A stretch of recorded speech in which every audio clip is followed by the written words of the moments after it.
Boy, oh boy, this is a group.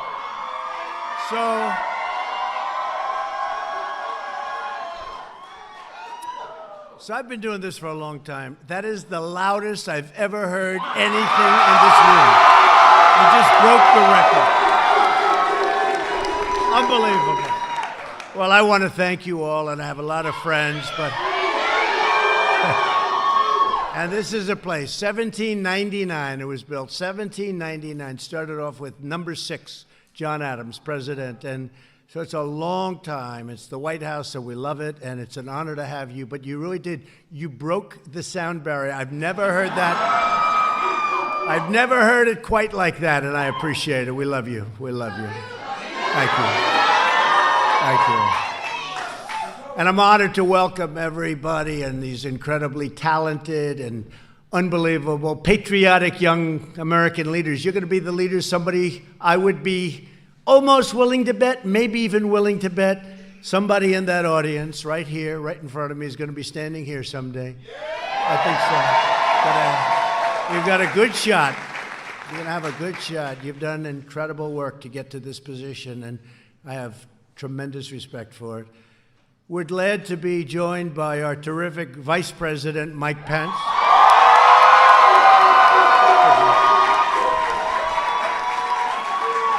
And many of our cabinet members are here. They wanted to be here. I told a couple of them, don't have to. Don't worry about it. What the heck? These are my friends. They said, no, we want to be here.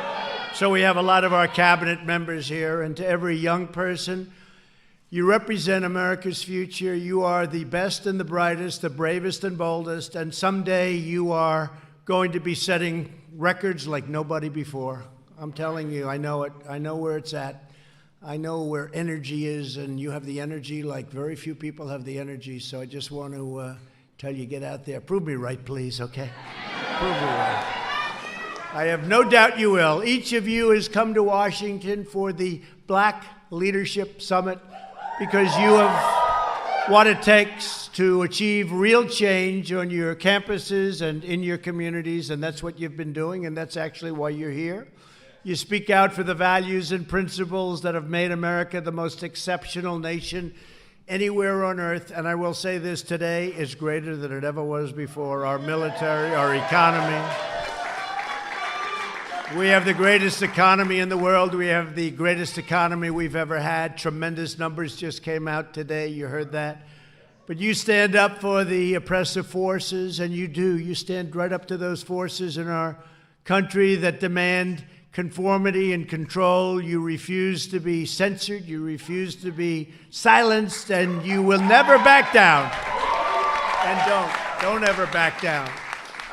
You're the champions for free thought and free speech, and I especially want to thank a friend of mine who is, I mean, first of all, you think he's like 50, but he's about 25 or something like that. He's a young guy. I can't even imagine being so successful at such a young age, what he's done in so many ways, and really, more importantly, letting young people know that they have a voice. Charlie Kirk from Turning Point USA. Charlie, you've done a fantastic job. Fastest growing organization of thought in the country. He is something. Thank you very much, Joe. I appreciate you being here. And we're also joined by a friend of mine, just got married.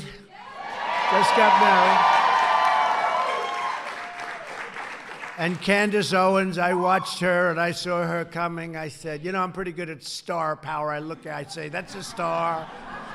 Every once in a while, I'll see somebody. You know, it happens about once every 5 years. That's all it is. But I'll be watching. I saw Candace probably 3-4 years ago. How long would it be, Charlie? 4? Maybe 4. I saw this woman on television. I said, man, I don't want to mess with her. She's tough. She's tough. Now, I'm not allowed to say it.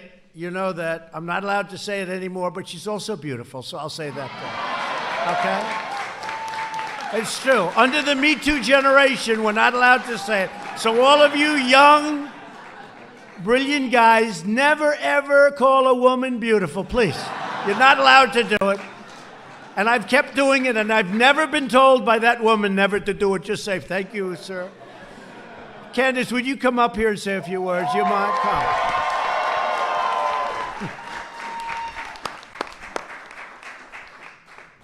Thank you, Candace.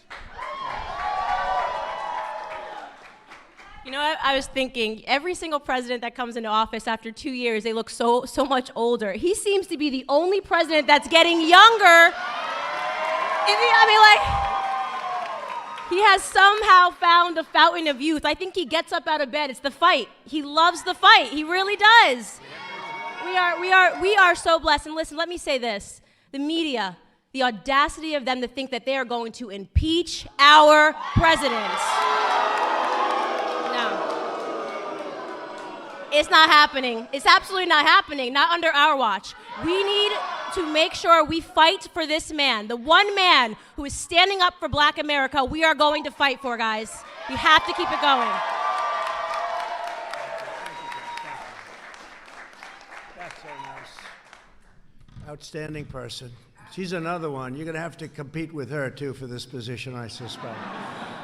Thank you very much. Sort of interesting. It's like... do we have a choice? We have to fight, right? We have to fight. We have to fight for everything, whether we like it or not. Another man who's been so incredible, Ja'Ron Smith. Where is Ja'Ron? Is he around here? Ja'Ron Smith. Man, have you done a job. You've done such a great job, Ja'Ron. At least come up and shake my hand, will you, please?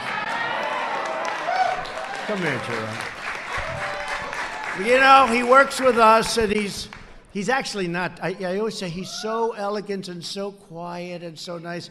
They say, you don't know the real Ja'Ron, so I want to see that. But what he does in the job he's done in outreach and so many other aspects of our lives is incredible. I want to thank you, Ja'Ron. Thank you very much. Thank you. I appreciate it. Thank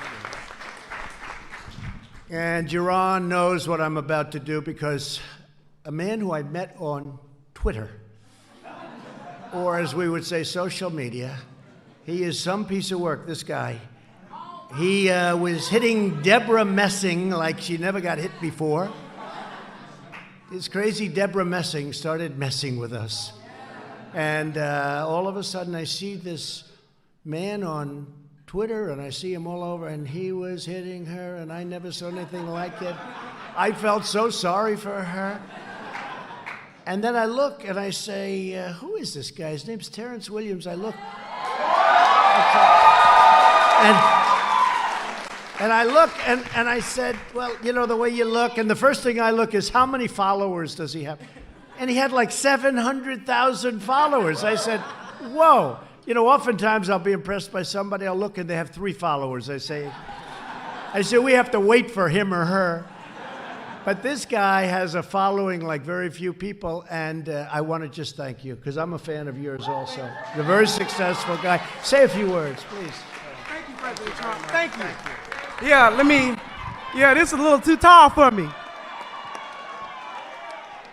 First of all, I just want to say I love President Donald J. Trump. The media is attacking him, but when they attack him, they are attacking us. Because he is out here fighting for us. And they are harassing you, Mr. President, so they are harassing me. And I want to say one more thing here. A while back, President Trump said, when he was talking to the Black community, if you vote for me, what do you have to lose? Because the do-nothing Democrats have done nothing for the Black community.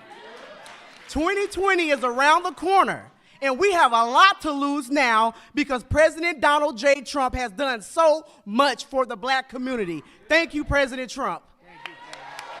Thank you. Appreciate you. Yes. Thank you. He is something, and he's a talented guy. And when he started talking, I watched it once, I watched it twice, and then I called the First Lady over. I said, what do you think of this guy? Thank you very much, Terrence. We appreciate it a lot. We come together at a time of extraordinary opportunity for our nation. Thanks to our pro-American agenda, the economy is booming, wages are rising, and poverty is plummeting. We have the best economy we've ever had, and Believe me, we're just getting started. We have such potential, such potential. Last month, the unemployment rate dropped to the lowest level in over 51 years. 3.5%. People didn't think they were going to see that a couple of years ago. If I would have said that, the fake news would have said, this guy's exaggerating. Wages are up by almost 3% in the last 3 years. When I was campaigning 3 years ago, and people were making less and less and less. They were making less 3 years ago. You go back 20 years from then, they used to make more money with one job than they made with 2 or 3 jobs. And now, for the first time in many, many years, wages are rising again. The unemployment rate for African Americans is at the lowest it's ever been in the history of our country. And African American youth unemployment, young African American talented people, recently reached the lowest rate ever recorded.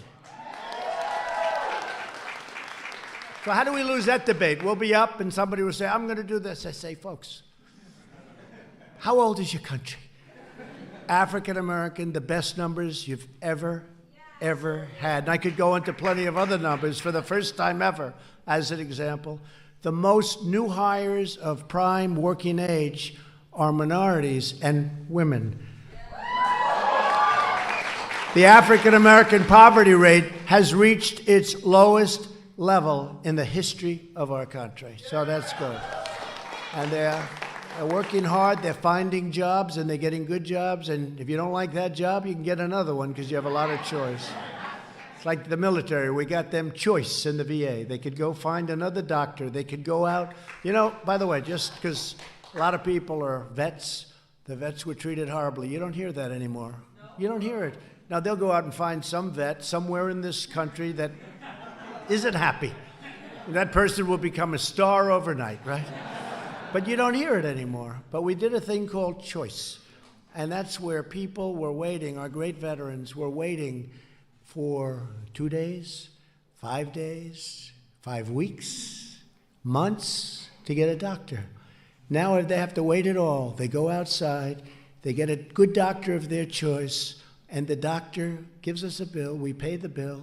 And you know, the least important thing is it actually costs us less. That's the least important. The most important thing is we take care of our vets. Our vets were dying waiting to see a doctor. They'd go in, think of this. I mean, many of you go see a doctor. It's not that big a deal. They would go see a doctor, and they'd be waiting online for weeks. And they'd be sick, but not bad. By the time they saw the doctor, they'd be terminally ill. And we don't do that anymore. So it's a big thing. They've been trying to get this approved for over, I guess, Mike, over 45 years.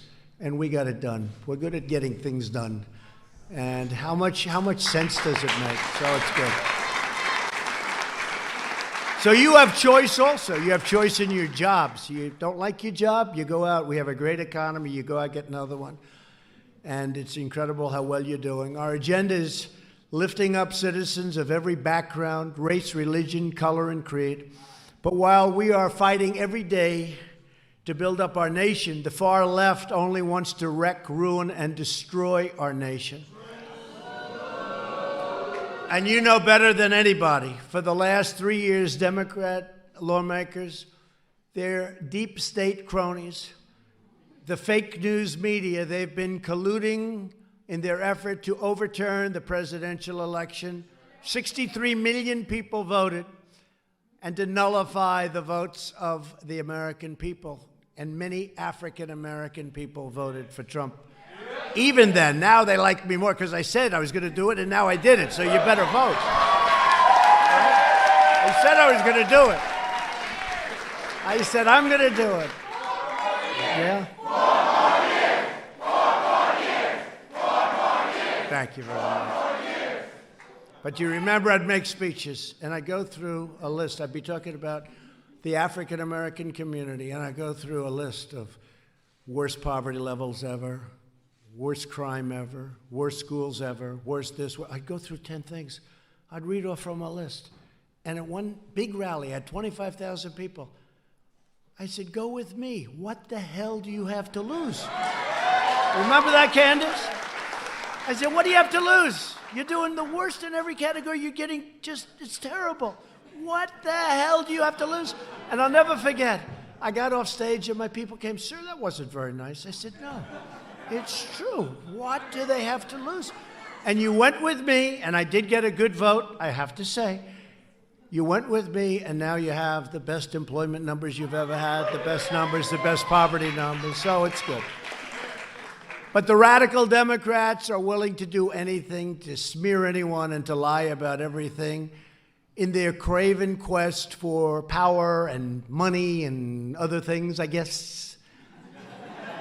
I don't want to tell you what those other things are, but they're not good, although maybe when the cameras shut off, we'll talk. They're trying to steal your vote. They're trying to steal your voice and steal your country. They're trying to steal your country. And they don't have what it takes. Shifty Schiff. How about Shifty Schiff? He got 4 Pinocchios today in the Washington Post. He lies like a son of a gun. He's been lying for 3 years. But we will never let that happen where they take away your country. We will uphold the sacred principle of government by and for the people. That's you. The corrupt forces in Washington, and they are corrupt, and that includes the media, because large parts of the media, not all of it, you have some great journalists, reporters, but large portions of the media are corrupt, perpetrating these hoaxes like never before. The very same people who have made a living selling out American workers to foreign countries. They were closing the factories. You're losing your jobs. They leave our country. They make the product. They sell the product in. No tax, no nothing. So we ended up with empty factories and no jobs. By the thousands, by the tens of thousands, and jobs by the millions. These are the same bought and paid for politicians who let special interests write the laws, who push trade policies to enrich foreign nations, and who beg far-left judges to rewrite the Constitution of the United States to impose their own extreme ideology. No one in America has been hurt more as a result of the Democrats' corrupt leadership and socialist policies than our nation's African-American communities. It's true. That's true. It's true. For 100 years, African-Americans have gone with the Democrats. Has it worked? Hasn't worked. Actually, I guess, Candace, it's even more, but 100 years. And you look at what's going on in the cities run by these crazy left Democrats, and what's going on is not good. My administration is fighting with everyone and all our heart to reverse the pain inflicted by Democrat leaders and to deliver hope and opportunity and prosperity for all Americans, but for African-American communities all throughout our land. Together, we will express the corruption. We will defeat the socialists. We will defraud. And I will tell you what, we will do what we have to do, but we will stop defrauding all of the people in our country, because they've defrauded the people in our country. We'll defend democracy. And yes, we will drain the swamp, but that's what we're doing. African Americans built this nation. You built this nation. You know, you're just starting to get real credit for that. Okay, I don't know if you know that. You're just starting to you built the nation. We all built it, but you were such a massive part of it. Bigger than you were given credit for. Does that make sense? Right? But with Candace around and Terrence, that's not going to happen for long. But through generations of blood, sweat, and tears, and you deserve a government that defends your interests, protects your families, and cares for our own citizens first. You know, at the border where they want the open policies, they want open borders, they don't want walls. They actually do want walls, but because I want it, you know. I know how I can get the wall. If I announced tomorrow, I don't want a wall, the Democrats would come out in favor of the wall. I should have thought of that 2 years ago, but the wall's being built. It would have been a lot easier. We don't want the wall. We want the wall. I say, all right, go ahead and build. Our philosophy is grounded in the sacred bonds of love and loyalty that unite all Americans, and we really have been united. It's been an incredible thing. A lot of great things have been happening. You don't necessarily see it at the top of government, where the hatred is tremendous, the hatred toward us. And a lot of it is because of the success. We're having such success. We're showing them what's going on. When you look at your unemployment numbers, how great they are, best in history. You look at your employment numbers. You look at the poverty numbers. You look at all of the things that have been so beneficial. It's driving them crazy because they never produced numbers like that. And they're losing African American votes, and they can't do that. They just can't do that.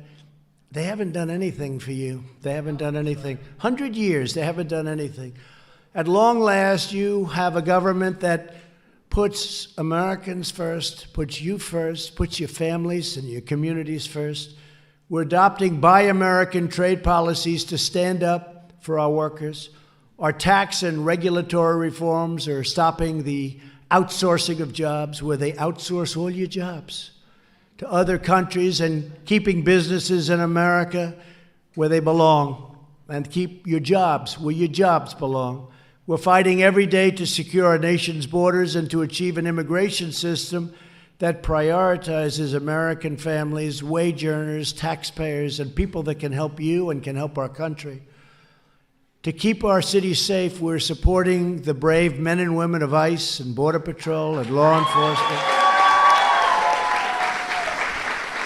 And you'd be amazed at how many African American people come up, and they have people living near them that are brutal killers. They're killers. But you're tough, you fight back. But sometimes you don't win those fights, because these guys are tough too. They shouldn't be in our country. And it's really amazing to see what some of our law enforcement does and how much they love you. And that's the fact. That's the fact, and we're lucky to have them. To revitalize distressed neighborhoods, we created something that I'm very proud of. Tim Scott, South Carolina. You know Tim? Tim Scott has to get a lot of credit. He came to me with Jared, and he said, so we'd like to do opportunity zones. I said, what's that?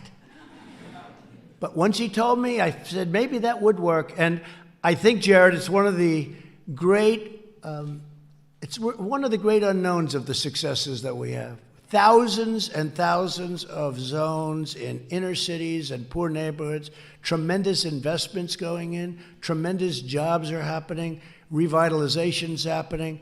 It's been incredible for the African American community. I don't think there's ever been anything, it's early yet, it's a year and a half, but Jaron, I don't think we've ever had anything quite like it, and people don't like writing about it because they don't want to give the Trump administration credit, but I'm used to that. I'm used to it. You got to get used to it. You know who knows, though? The people know. The people know. But because thank you. Because really no American community is going to be left behind. Any community. To help former prisoners get a second chance at life. We passed groundbreaking, and this is with liberals and conservatives. Some of the most conservative people in the Republican Party were so in favor of it. Senator Lee, Mike Lee of Utah, great guy. Senator Grassley, great guy, Iowa. So many people. Criminal justice reform. Everybody said it couldn't be done. And a group came to my office. Sir, please, would you help us? These were liberal people.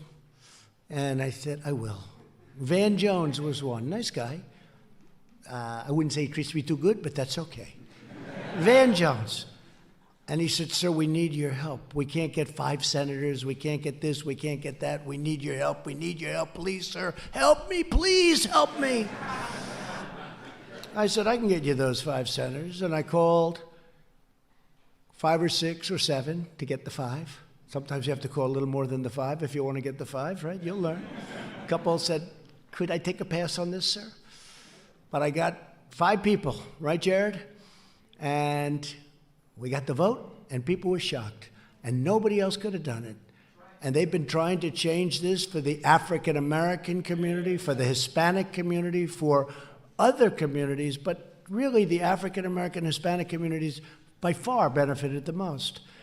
And they've been trying to do this for decades. It started with the Clintons. It was not good, right? Remember when she ran and she... No, remember when she ran and she had that young African American woman who was tough. Maybe it was Candace. Could that have been you, Candace? But no, I don't think so. But I remember how she was so angry at Hillary Clinton. But they passed that. And it was horrible for the black community, for a lot of communities, but in particular black and Hispanic and some others. And I said, Senator, it's a great thing. We got to do it. People are in jail for 40, 50, 60 years for a crime that isn't even a crime today. Right? Isn't that right? Our friend, Jared, we have a number of them, but we helped a couple of our friends, a lot of our friends now. We pardoned certain people. Who would you say, Jaron? Who would you say in particular? Go ahead. Give me a couple of names, because we had, you know who I'm talking about, Alice, right? We had a woman, Alice Johnson. We had a woman, Alice Johnson, who was this lovely woman, and she was in for about 22 years already. I mean, she served 22 years. And I think she had another 25 or 26 to go for making a phone call. And look, she admits she did wrong. But today, it would be slightly different, like maybe not enough, to be honest with you. But it would be very different. So she was in, and she was a wonderful woman. And Kanye West came, and Kim came, and they said, President, could you do this? I said, do what? Do what? What are you talking? A woman's been in jail for 22 years. She's got another 28 to serve, I think, something like that. Think of that. Wow. And she's got another 28 to serve, and she's a great woman, and she's a wonderful woman. And I get along with Kanye for a long time. You saw the way when he was with the White House, he puts the hat on. I think for one day I went up through the polls like through the roof, I'll tell you. He is with the African American community. They like Kanye and they like Kim Kardashian. And we pardoned her and we worked it so that she was going to be able to get out, a form of a pardon where she could get out. And she came out, and I'll never forget the scene.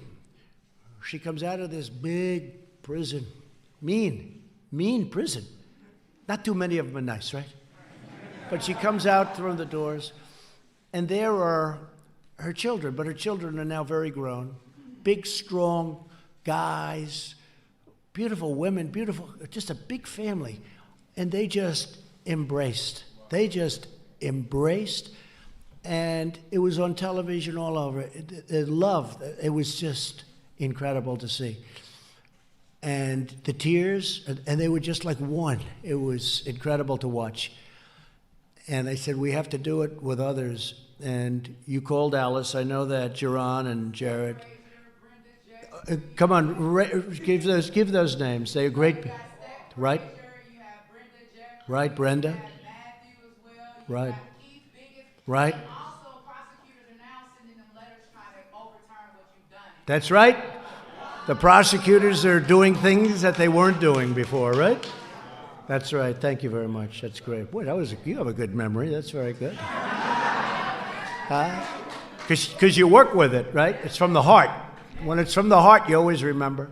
That's great. And we have many others. And we'll go to Alice, and we'll say, Alice, who knows better? Because you can't let everybody up, because frankly, some are going to be there, and they deserve to be there. But we say, Alice, who else do you think in that prison, you grew up, you were there for so long, 22 years, who else do you know that should be let out? And she gave us some names. And not even that many names, but she gave us 4 or 5 names. And I guarantee you those are great people. They've been in there also for many, many years. And they got to be friendly. And she's smart. After all those years, she knows the good. And I have no doubt that it'll work out. And we're getting them out now. We're in the process of getting them out to be with their families. So it's great. It's great. It's been a great thing. But I did want to say, so Van Jones was on about 2 weeks ago. And he came to me, and I'm telling you, he was so nice. He was sitting right there when I was doing it. And I said, thank you, Van Jones. Thank you, this one, that one. And that was it. And he came up to me, thanked me, and that was it. Then about 3 weeks ago, I saw him on television. I don't watch your show too much. Neither do too many. But I'm watching him. And he gets up and he goes, I want to thank a number of people because we did something this year that was undoable. They said it couldn't be done.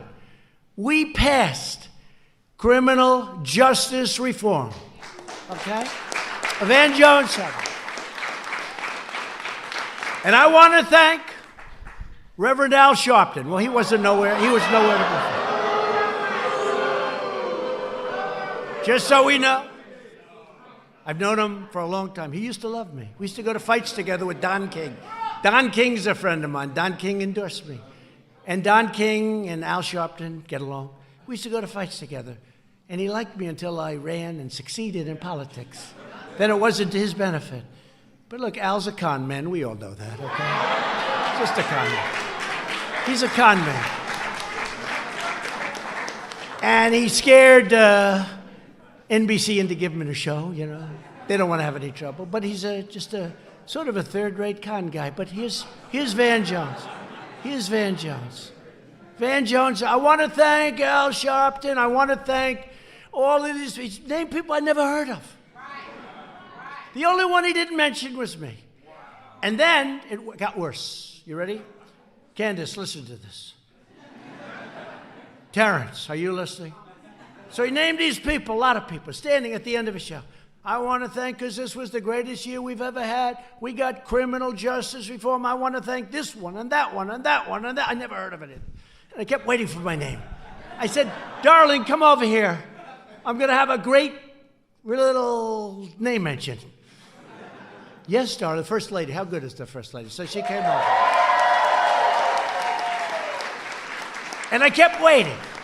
And I kept waiting. And then he named a lot of people. That was the end. I said, I was a little embarrassed in front of my wife. I said, he didn't name me.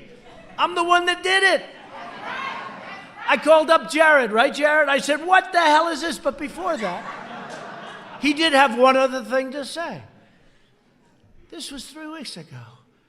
He said, and I have one thing to say that we have to do.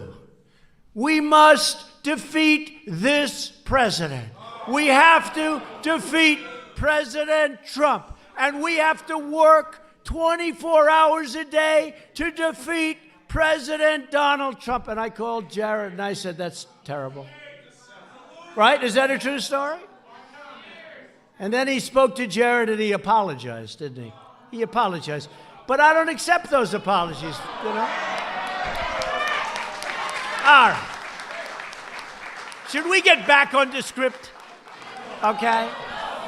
No, they say no. This is more interesting. They don't want to go back on. This is much more interesting. We love you folks, okay? We love you. Van Jones. Van Jones. He's another beauty.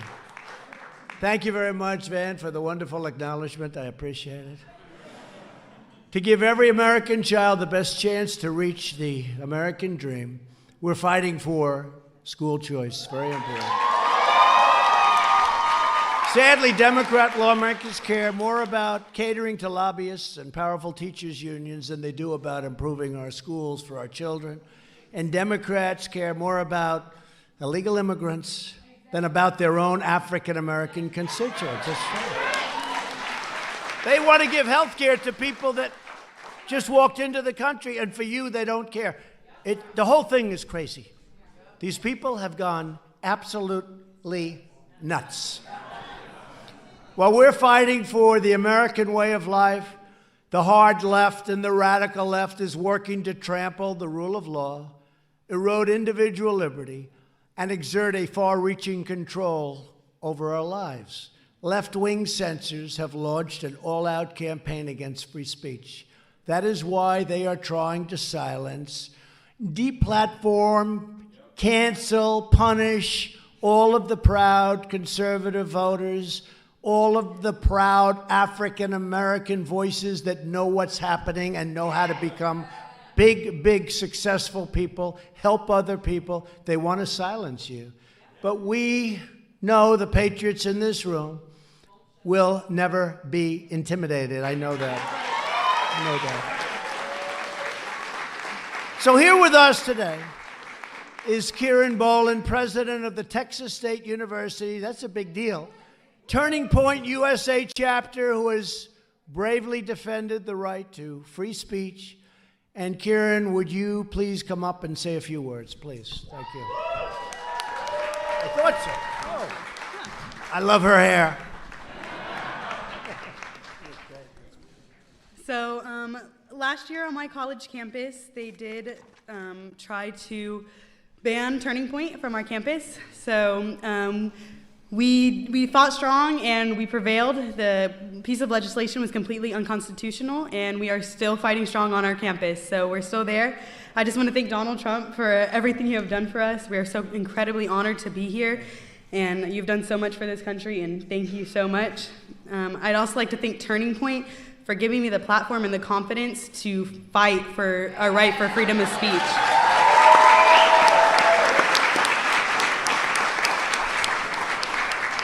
It hasn't been easy, and it will not be easy, but being a part of Turning Point and be able to see all of you accomplish so many of your goals and to help fight for the freedom of speech, it's honestly amazing, and it gives me so much hope. Our generation is playing a vital role in keeping our First Amendment rights, and we're going to continue to keep up that fight. So all of you on your campuses or in high school, I know a lot of y'all are in high school, continue to fight for your right for freedom of speech, because you know where you stand, and everyone else can know where you stand too. So just keep up that fight. Thank you. Thank you, Kieran. Thank you very much, Kieran. I got to get the other cheek. Come. Now I feel better. You've done a fantastic job. I appreciate it, too.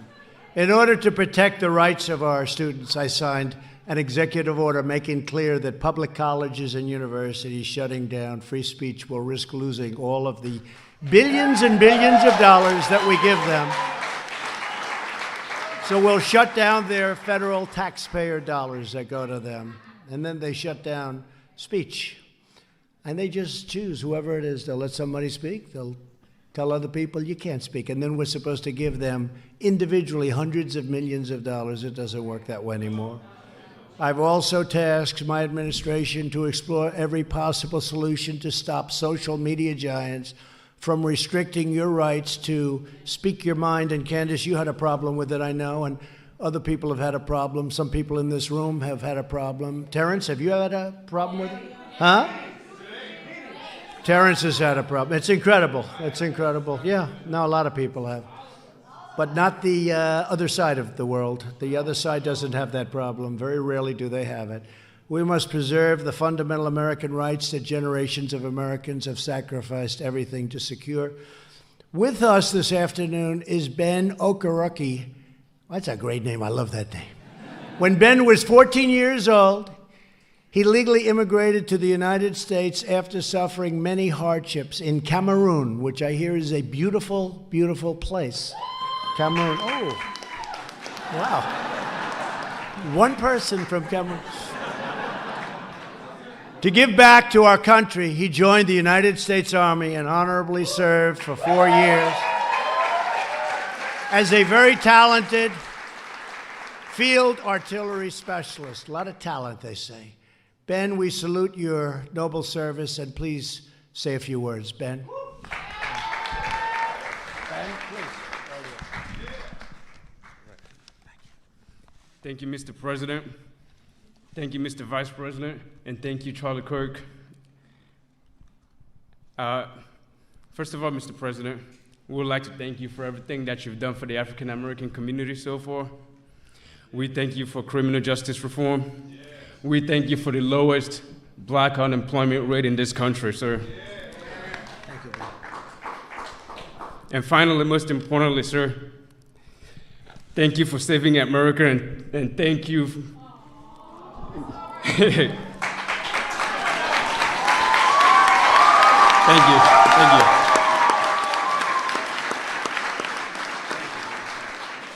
Finally, sir, thank you for taking on the fake news media, sir.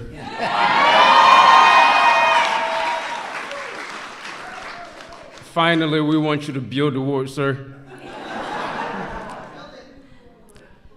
Frankly, because we don't oppose immigration, but we oppose illegal immigration.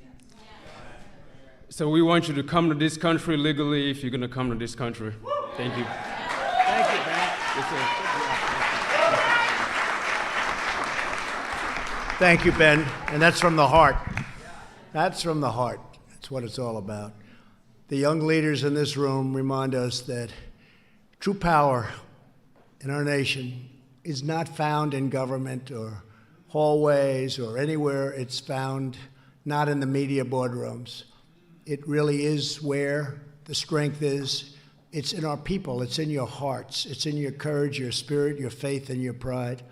Together we will defend the benefits and the beliefs that you want and you have and you're entitled to, the traditions and God-given freedoms that make our country the greatest in the world, and even I think we can say right now the greatest in the history of the world, just like your unemployment numbers, greatest in history, that's the greatest in history also.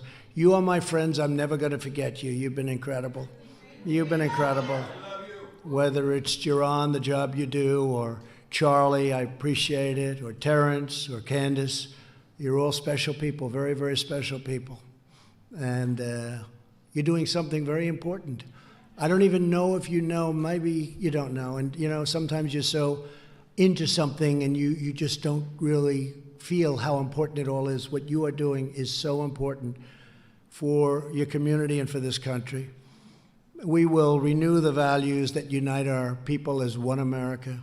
As one team, we will build up our nation. We will lift up our forgotten communities, and we will defeat any threat. We will beat any challenge. We will overcome every obstacle, and we will achieve a glorious future of American greatness beyond our wildest dreams. And that's what you're doing.